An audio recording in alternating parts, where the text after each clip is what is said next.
We're here today to speak with one of the contributors to our new book, How to Heal Our Divides. Mark Feldmeir is the author of 4 books, including his latest work, A House Divided, Engaging the Issues Through a Politics of Compassion.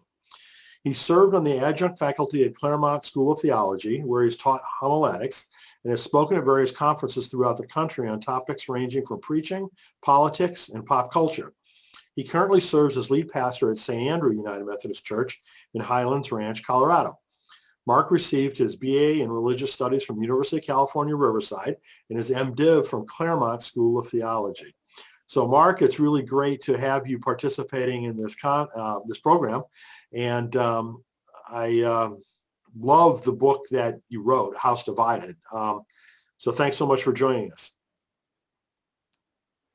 It's great to be here. It's great to be a contributor to the book. I'm excited about adding my voice to a broader conversation that's ongoing, but certainly urgent for a time such as this.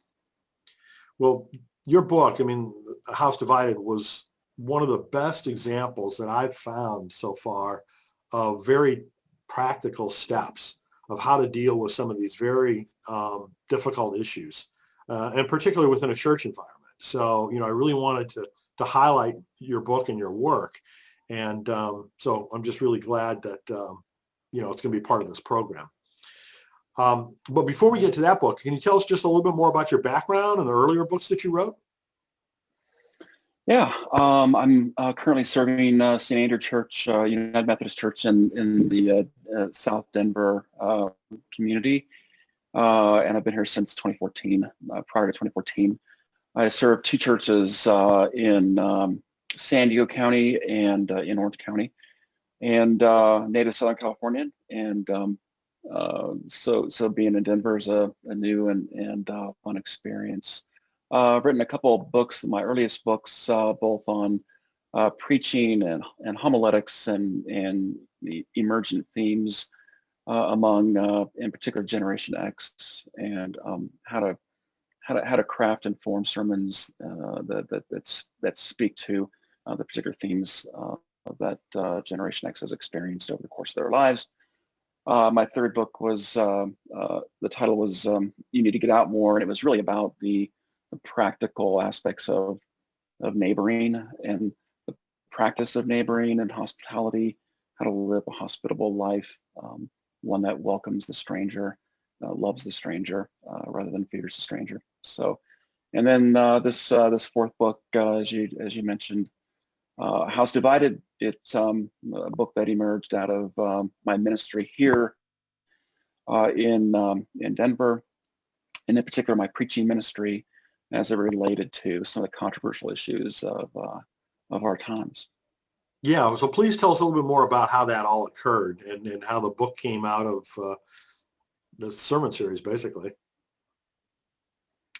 Yeah, so in the summer of 2018, every summer I plan out my preaching schedule for the coming 12 months, and just paying attention to the news around immigration issues, global warming issues, issues of racism, escalating issues around suicide and mental health and loneliness. It just seemed like it was the appropriate time in the early part of 2019 to plan for a sermon series that would address the controversial issues of our day. And so I mapped out a plan to preach on 8 particular topics that I thought were most relevant to our experience and that were mostly in the news. And so in January of 2019, I rolled out that sermon series by the same title, A House Divided. And really over the course of 8 weeks, engaged my congregation on these issues in ways that really took seriously what Scripture has to say, what social sciences have to say, what what our own personal experience and reason has to say about these issues, and to try to reach a broad audience and a very diverse audience. My congregation is rather large, and it's also rather diverse, and it's known in our broader community for being progressive on issues of inclusion. But beyond that, I would say St. Andrew is a congregation that's pretty diverse politically, probably purple, and mostly fairly moderate on both sides, but people who have strong feelings about where they stand on some of these issues. And so I really wanted to enter into a broader conversation with people about how can we talk about these controversial issues in ways that don't alienate or marginalize? How do we avoid weaponizing our faith? How do we avoid otherizing those that disagree with us? And maybe find some common ground to work together for common good. And so we kind of jumped into it, and we had a great time in the process. Well, again, I think it's just so admirable that you did all this, and I was really impressed with your methodology. So can you talk a little bit about that? I mean, the axiom approach that you use for each one of those topics? Mm-hmm. So the way that I attempted to build common ground for my congregation, which then spilled over into the book, was to build a conversation around what I call axioms, and what we know to be axioms as these sort of self-evident statements that are given to be true regardless of your particular persuasion or belief or perspective on the world. So in very simplistic terms, an axiom might be the sun rises in the east, right? Or some axiom that would affirm the power of gravity, things that are sort of scientifically and experientially true in our lives. You have fun by saying, cats always land on their feet. Maybe not a scientifically proven axiom, but one that, we can probably say, yeah, that's pretty true. And so I tried to build axioms around each of these issues to find common ground. So an example would have been, and is, say, on the conversation about racism, to sort of paraphrase Ta-Nehisi Coates' idea of that race is the child of racism, not the father of racism. That is to say, we didn't begin with race and then build out a system of oppression to discriminate against Black people. We started with an idea of supremacy, of skin color, and then built a whole ideology of race around that. That's supported both historically through social sciences, through scripture. So that's one example of an axiom that, when people really begin to think about the truth of that statement, can find ways then to enter the conversation more peacefully. And so just to kind of back up for a moment, the different topics, racism was one, immigration was one, I think gay rights, LGBT. What were some of the other ones? LGBTQ inclusion. We talked about healthcare is at one chapter, climate change is a chapter, and I did a chapter on medical aid in dying, which, as more and more states have those bills come before them, and amendments and propositions come forward, I think that's a relevant one. And then I finished the book on the topic of loneliness, the epidemic of loneliness as it leads to greater rates of suicide. And so that we may not see that as a controversial issue, but in a church setting, we have to speak about mental health, mental illness in ways that are not harmful, but healthy and helpful. Absolutely. Absolutely. So during that sermon series and the time since then, how have your conversations gone with, folks that have maybe different points of view?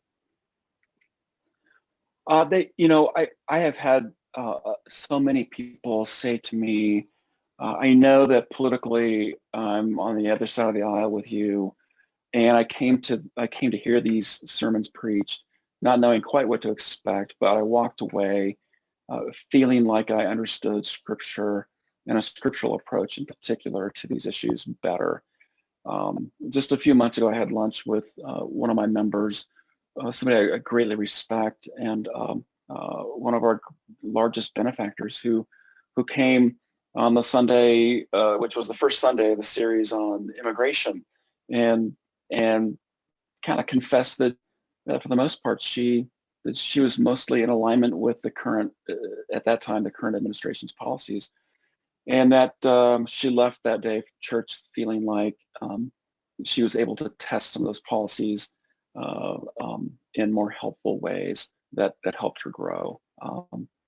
So that was an example of how when we have these conversations fairly, and we do engage both sides of the aisle intentionally, we can all grow, you know, and I can grow in the process by hearing feedback from those that might disagree, and even sometimes pushback. What I've discovered since then, in particular since the pandemic began, we are now just about in March here, and coming up within a couple weeks of the 1 year anniversary of our congregation basically going almost completely virtual with everything. And what I've discovered is that these really urgent, sensitive conversations are far more difficult to have when we're not in person. You know, ministry in a church I think is grounded in this incarnational theology that demands that we're present with each other physically, and that we cultivate those connections of kindness and intimacy and trust. And so what I'm discovering is it's a little bit harder in the pandemic season here to address issues that are more controversial. For example, you know, I did a sermon series in the summer on racism and anti-racism. And it was a 3-part series. I actually lost some members over that sermon series because frankly, there just wasn't the context for mutual conversation. And for all that anxiety to be worked out in the parking lot, in the narthex, in the fellowship hall over a cup of coffee and a donut, right? And so people watch, they flip it off, and then they stew on it all day. I had, you know, spoke fairly prophetically just on the Sunday after the insurrection at the U.S. Capitol building, and you know, had some pushback there. Even though I was really trying to be fair and even acknowledging at least where some of that anger among the insurrectionists was coming from. But people are triggered right now, and so I'm looking forward to the time when we're back in person, where we can kind of talk things through and really model what I preach in the book. Well, that's really an important insight, and just speaks to how difficult this whole pandemic has been for so many different dimensions. You know, these are really important conversations, and I mean, our country needs this right now so badly. And unfortunately, we can't do the healing as quickly and as effectively because of the bigger context of the pandemic, which, you know, I mean, it's going to be over, and, you know, eventually, and we'll be able to resume at least some, you know, semblance of those kinds of in-person interactions that we want, but not right away. Right.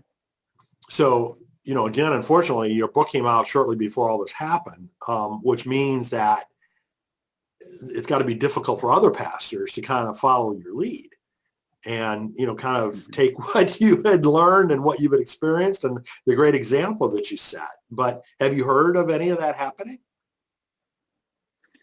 Yeah, there are a number of churches around the country that have used the book in book studies. In fact, almost on a weekly basis, I'm engaging with some church around the country in one of their classes, talking about the book and answering questions. So I think it's happening.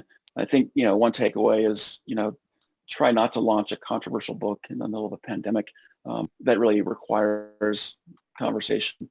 You know, these are happening on Zoom, and I think they're great. I had a great one last night with a group in Pennsylvania on LGBTQ inclusion. But, you know, look, it's hard it's hard to have those conversations when you're not in person. It's hard as a leader to read the room on Zoom and to be able, if you're more of an intuitive leader like me, to really try to get a sense of how people are responding, and then to reach out to them and pull them into the conversation with grace. And so there's a lot of challenges right now, but I do think for the most part the book has been a useful tool, and the feedback that I've gotten has been overwhelmingly positive. That it works. It works to bring people together and to start conversations. Well, I totally believe that. I can totally see why you've gotten that kind of feedback. And I just, as I said, I think it was the best book that I've read on, how to address these issues, at least within, a church context. But I think much more broadly than that too. It's just a great approach. So going forward, looking forward, in addition to kind of this phenomenon that we've been describing about, hopefully an increased effectiveness to have these conversations once we can do them in person, what else do you see on the horizon in terms of, how to heal? Yeah, a couple things come to mind, and one in particular, I was really inspired by the uh, the the stand-up routine that Dave Chappelle did this on Saturday Night Live on the Sunday after the election. It was brilliant. And I think Dave Chappelle is one of the most brilliant comedians of our time, and prophetic and vulnerable. And what he talked about, and I would encourage people to go at least read a transcript, if not catch a video on YouTube of it. But what he really talks about is, as a Black man, understanding what it feels like to be marginalized and overlooked and forgotten and disrespected. And what he was trying to say in this stand-up is that the people who are currently on the right side of the aisle, on the extreme right, and some of the people that we probably saw in the insurrection on January 6th is the same feeling. It comes from a different place, but it's the same feeling of being overlooked and forgotten and marginalized, and this fear of being extinguished, and it was just being wiped away as though their own thoughts and their own lives don't matter.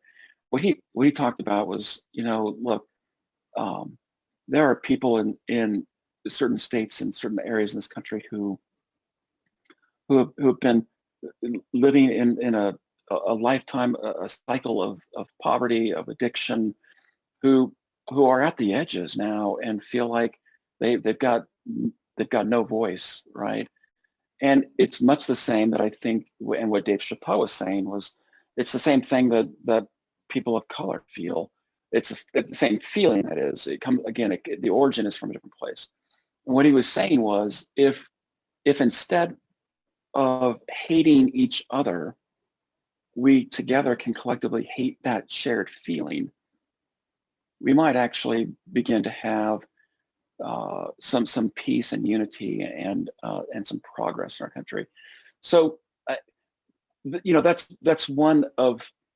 what I was trying to capture in the book around building axioms where everybody can at least begin in the same place.